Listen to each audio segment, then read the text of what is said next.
जो सपना देखा था पूरा हो गया। हाँ, वही सपना जिसे 2016 में तुमने प्लान किया था, 2017 में पूरा करने का खुद से प्रॉमिस भी किया था, जो कि एटलीस्ट 2018 में तुम्हें पूरा करना चाहिए था।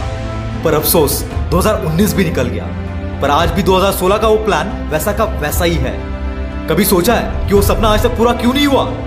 क्योंकि दोस्त, तुम्हारे जिंदगी में सिर्फ कैलेंडर्स बदल रहे हैं। बाकी जैसे तुम 2016 में थे वैसे ही आज भी हो। और यहाँ अगर तुम खुद को बदलने की हिम्मत नहीं रखोगे तो लोग तुम्हें कुचल कर आगे निकल जाएंगे। अरे यहाँ हजारों करोड़ों की वैल्यूएशन वाली कंपनी जो खुद को ट्रेंड के हिसाब से बदल नहीं सकी, वो भी मार्केट से गायब हो गई। तो फिर आप और हम क्या चीज है?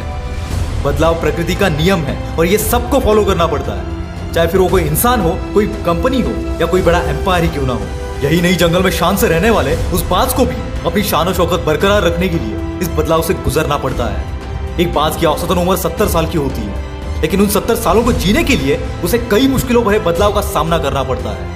सबसे बड़ी मुश्किल तो तब आती है जब वो 40 का हो जाता है। उसके पंख सीने से चिपक के भारी हो जाते हैं, जिससे उसका उड़ना भी मुश्किल हो जाता है। पंजे लंबे हो जाते हैं, जिससे पंजों में शिकार के लिए वो ताकत नहीं बचती। चोंच आगे से मुड़ने की वजह से खाने में भी तकलीफ होने लगती है। और यहाँ उसके पास सिर्फ 2 रास्ते बचते हैं। पहला बहुत ही आसान, यहीं पर गिव अप कर दो, और दूसरा बहुत ज्यादा मुश्किल। पर बाज दूसरा रास्ता चुनता है, जिसके चलते वो पहाड़ के ऊपर अपना घोंसला बनाता है, फिर अपनी चोंच को पहाड़ के पत्थरों पर मार मार कर तोड़ देता है, और इसी तरह वो अपने पंजे भी तोड़ देता है। आप और हम सिर्फ इमेजिन कर सकते हैं कि अपने बॉडी पार्ट्स को खुद होके तोड़ने में कितना दर्द होता होगा। और इसके बाद होता है इंतजार, नई चोंच और पंजे उगने का इंतजार। चोंच उगने के बाद बाज अपनी चोंच से चुभो कर अपने पंख को काट देता है, और फिर करता है अपने नए पंख उगने का इंतजार। और कई दिनों के दर्द भरे इंतजार के बाद आता है उसके नए पंख। और फिर 30 साल तक ये बाज उसी शान और शौकत से जीता है जैसे पहले 40 साल तक जिया था, क्योंकि इसने चेंज को एक्सेप्ट किया। और हम में से ज्यादातर लोग इसी चेंज को, इसी बदलाव को एक्सेप्ट नहीं कर पाते। किसी ने क्या खूब कहा है कि अगर तुम आज भी वही कर रहे हो जो तुम कल करते थे, तो याद रखना तुम्हें आज भी वही मिलेगा जो तुम्हें कल मिला था।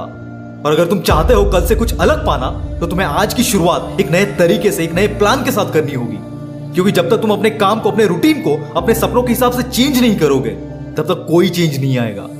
न्यू ईयर के मौके पर खुद से वादे तो सभी करते हैं, चाहे फिर वो जिम स्टार्ट करने का हो, कोई टारगेट अचीव करने का हो, या किसी सपने को हकीकत में उतारने का हो। पर कितने दिन तक रहता है ये मोटिवेशन? हार्डली 5 दिन। दोस्त, तुझे तेरे सपनों को हकीकत में लाने के लिए कोई नए साल का इंतजार करने की जरूरत नहीं है। तेरे सपनों की चाहत ऐसी होनी चाहिए कि हर दिन की हर सुबह तुम्हें नए साल जैसी लगे। और जब ये चेंज तुम्हारे दिमाग में आएगा, तभी वो चेंज तुम्हारे जिंदगी में उतर पाएगा। क्योंकि जो चेंज तुम दुनिया से चाहते हो, वो सबसे पहले तुम्हें खुद से मांगना पड़ेगा। जिंदगी का एक सिंपल लॉजिक है कि हर मोड़ पर हम पहले जैसे नहीं रह सकते। हर मोड़ पर हमें खुद के अंदर अलग अलग बदलाव करने पड़ते हैं, और यही बदलाव हमें बेहतर से बेहतर बनाते हैं। क्योंकि दोस्त, एक टाइम के बाद तुम्हारे उस 5 इंच के डिब्बे को भी अपडेट की जरूरत पड़ती है। ये भी 2 महीने पहले इंस्टॉल किए गए सॉफ्टवेयर के अपडेट मांगता है। तो हम क्यों उन पुरानी चीजों से चिपके रहे जिसकी वजह से हम आगे नहीं बढ़ पा रहे? ढूंढो उस चीज को और अपने सिस्टम को अपडेट कर लो।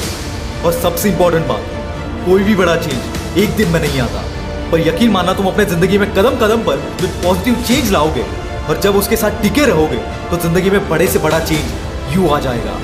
और आखिरी बात, कोई भी पॉजिटिव चेंज तुम्हारी कंफर्ट जोन को तोड़े बगैर नहीं आएगा। क्योंकि जब तक तुम कंफर्ट जोन के सर्कल में रहोगे, तब तक ना तुम में चेंज आएगा, ना तुम्हारी जिंदगी में। याद रखना दोस्त, तुम्हारी आज की एक्शन तुम्हारे कल की चाबी है। आप खुद में कौन सा चेंज चाहते हो, कमेंट में जरूर बताना। वीडियो अच्छा लगा तो ये वीडियो को लाइक करके चैनल को सब्सक्राइब कर देना। मैं हूं आपका द विल पावर स्टार। मिलते हैं अगले वीडियो में।